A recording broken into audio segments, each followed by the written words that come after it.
तपोवनातील 1700 झाडे तोडली जात आहेत म्हणे.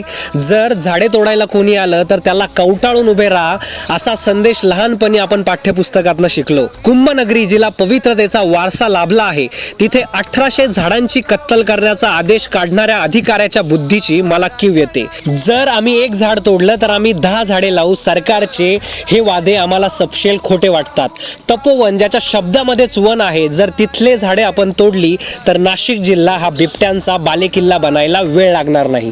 ही झाडे या पूर्वीच्या कुंभमेळ्यामध्ये नव्हती का? या झाडांमुळे तुम्हाला काय अडचण झाली? आणि जर आम्ही तुमचं राहतं घर तोडून तुम्हाला जंगलात 10 घरं बांधून दिली तर तुम्हाला चालणार आहे का? वृक्षवल्ली आम्हा सोयरे वंचरे. झाडे जगली तर आपण जगू. म्हणून मित्रांनो, ही लढाई माझी नाही तर ही लढाई आपल्या सर्वांची आहे. नाशिकमधलं एकही झाड तुटता कामा नये म्हणून आपण सगळ्यांनी संघटित व्हा, एकत्र या आणि ही रील नाशिक महानगरपालिकेला टॅग करा. जय हिंद, जय महाराष्ट्र.